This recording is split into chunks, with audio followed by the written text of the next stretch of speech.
So after Agra, we took a train to Khajuraho. The special thing about this city is it has these Kama Sutra temples, i.e. sex temples. From a distance, they look like a very traditional, religious place of worship, but the closer you get, the closer you realize it's not very traditional at all. It's made up of these statues that are going at it. Like, I'm talking serious orgies. They're carvings of the Kama Sutra. So essentially, very, very sexually charged carvings around all of these temples, pretty much depicting any sexual act that you can imagine. It shows you where they were at 1100 years ago, and they had pretty elaborate imaginations back then as well. I think that people have been having a lot of fun for thousands of years. Our tour guide was one of the best tour guides that we had on the trip. He was giving us all the hard facts and then sliding in these really, really dry jokes. But see, the lady is very strong because she's standing on her head since 1,000 years, because this temple has 1,000 years. She's a very energetic woman. Look at that one poster of Kama Sutra seems very difficult, very complicated. So that's why the man, he lost his leg. You can see her boobs, her breast, in the form of coconut. Because there are three kinds of breasts. Before marriage, very hard, like a coconut. After marriage, husband, he just starts to become mango, little pulpy. When she gives birth to someone, so become papaya because the baby is too strong. There's a guy who's going at a horse, there's threesomes, there's a guy with 5 women at once. I really, really think everybody should go and see Khajuraho, because it's a really interesting twist on what you would take from Indian culture. I mean, obviously people are very sexual around the world, and that's an undeniable part of human society anywhere you go. And obviously after that we headed to Varanasi. I've heard nothing but epic things about this place. When we showed up, we stayed at Zostel Hostel. It was the top-rated accommodation on Hostelworld. So the thing about Varanasi is people across all of India come to this place to die.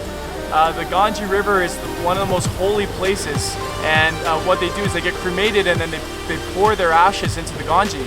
This is one of the most holy places in India, and this is a direct passageway to heaven, essentially, if you get cremated and then have your ashes scattered into the Ganges.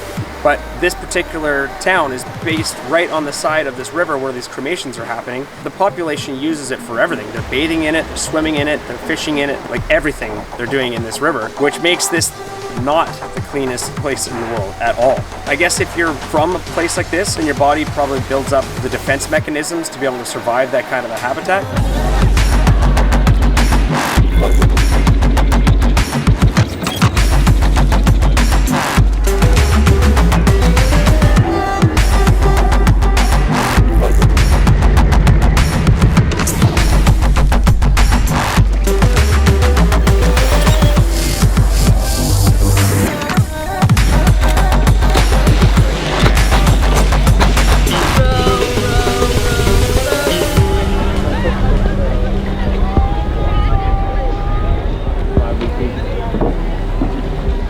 I said I wanted culture shock, and I got my culture shock. First week here, I was like, oh, it's not as crazy as everyone says. And then showed up here, and it's absolutely blown me away. This place is different from anywhere I've ever seen in my life. It's absolutely mind-boggling. So we're about to head back to the main strip that takes us to our hostel, and the population on these streets is out of control. You gotta check this out.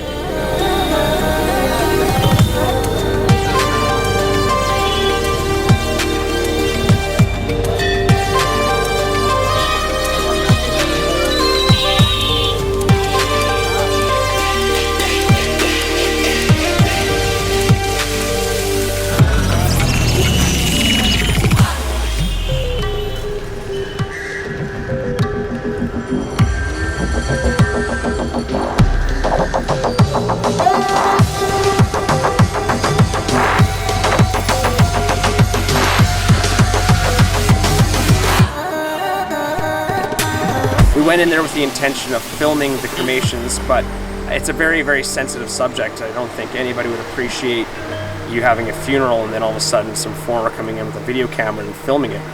you know, I didn't want to be disrespectful, but I did think that it's something interesting to capture. So what I did is I rented a boat to take me up the river, and from a distance I filmed just, you know, the coastline with these fires burning. You can't really see any bodies burning, but I mean, these are cremations taking place that we filmed on the side of this river. Obviously, we want to pay respect to the families and not film, you know, a close-up of their relatives being burned. So instead, we just filmed the fires to just show what was going on. And I think the best way to really appreciate this is to just go there and see it yourself.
Brady especially was feeling heavy-hearted about seeing all these homeless people. He rallied us all together and bought some food. We bought 100 meals and went and kind of gave them out to some of the kids and some of these homeless people who were on the street. Everybody that we offered it to seemed to be really appreciative that they were getting a dinner for the evening, and I think each one of the dinners maybe cost $1, but some of these people here don't have that. Superman.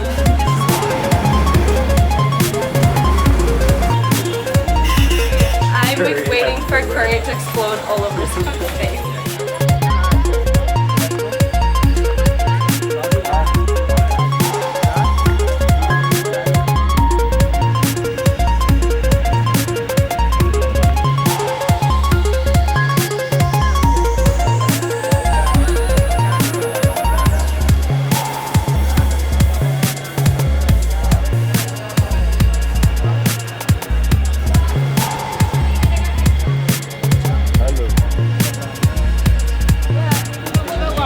Walking down the most busy street I've ever been on, and we're trying to give away 100 curries to some homeless people to help out. So we're trying to find them in the midst of the madness.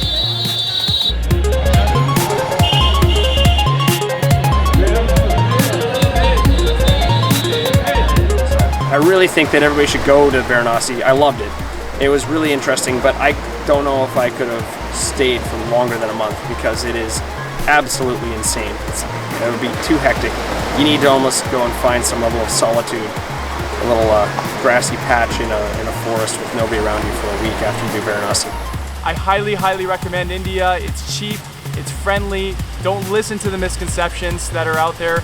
Go and see it yourself. And the Indian people are very, very kind and very respectful, so you have nothing to worry about. So now we're off to Nepal. They just had the earthquake 3 weeks ago, so we're gonna go do some relief there. Namaste, my friends. Thank you so much for your time. Let's go.